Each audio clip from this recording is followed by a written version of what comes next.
আমাদের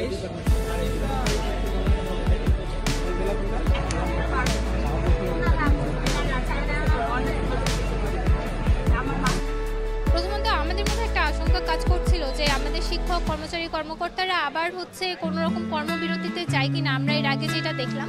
কিন্তু আলহামদুলিল্লাহ আমাদের এই সংখ্যাটা এখন কেটেছে, আমরা এখন সম্পূর্ণভাবে প্রচার প্রচারণায় মনোনিবেশ করতে পারছি।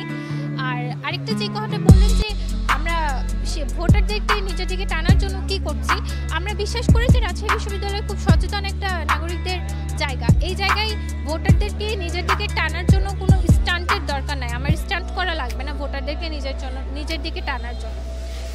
রাকসুর গঠনতন্ত্র আমাদেরকে যেই ক্ষমতাটা দিয়েছে সেই ক্ষমতা থেকে আমরা বাস্তবসম্মত 12টা ইশতেহার নিয়ে এখানে দাঁড়াইছি।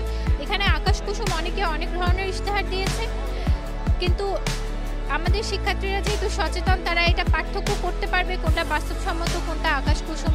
অনেকে এটাতে অনেক খোরা চুক্তি দিচ্ছে যে আমরা প্রেশার গ্রুপ হিসেবে কাজ করব এই সেই, কিন্তু আসলে দিন শেষে আমাদের সভাপতি আমাদের উপাচার্য, উনি যখন তখন নিজের ইচ্ছা মতো হাউস ভেঙে দিতে পারে রাকসুর। তো প্রেশারটাও আমরা কতটুকু ক্রিয়েট করতে পারবো সেটা একটা বোঝার বিষয়।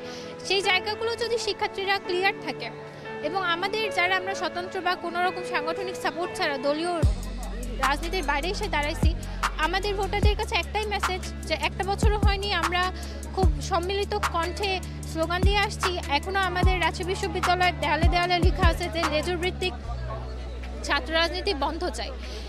এখন যদি আমরা নির্বাচনের মাধ্যমে ভোট দিয়ে কোনো লেজুর ভিত্তিক সংগঠনের হাতে আমাদের ক্যাম্পাসটাকে তুলে দিই, তাহলে সেটার দায় কিন্তু আমাদের। এই সচেতনতার জায়গা থেকে আমাদের ভোটারদেরকে আমরা ভোট দেওয়ার জন্য আহ্বান জানাচ্ছি।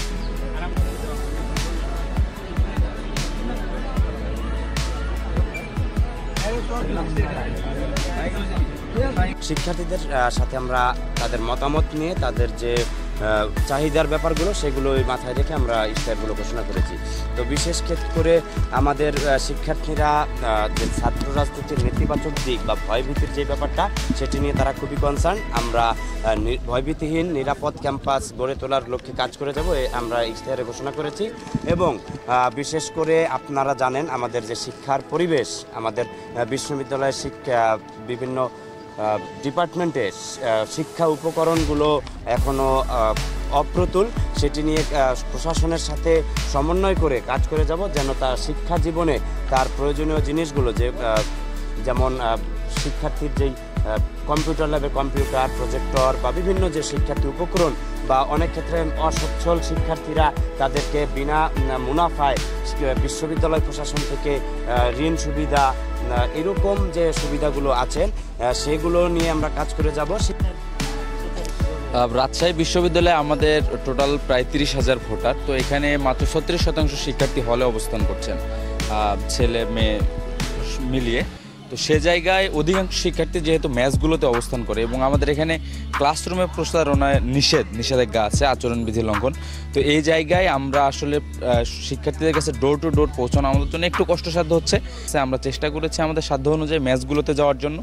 এরপরও দু একটি ম্যাচ মিস হয়ে যেতে পারে, সেই শিক্ষার্থীদের কাছে যাচ্ছি, তাদের প্রশ্নগুলো নিচ্ছি, আমাদের যে ইশতেহার এগুলো সম্পর্কে কথা বলছি। আমরা আশা করি আমরা শিক্ষার্থীদের কাছে নিজেরা ডোর টু ডোর পৌঁছে যেতে পারবো ইনশাআল্লাহ।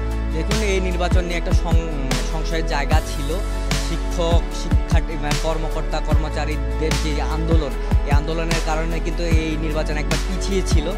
তো সেই জায়গা থেকে শুরুতে যখন দুর্গাপূজার ছুটি শেষ হলো, তারপর শিক্ষার্থীরা কিন্তু এই নির্বাচন নিয়ে আদৌ নির্বাচন হবেই কি না এটা নিয়ে নানান প্রশ্ন করছিল আমরা যখন প্রচার প্রচারণায় যাচ্ছিলাম।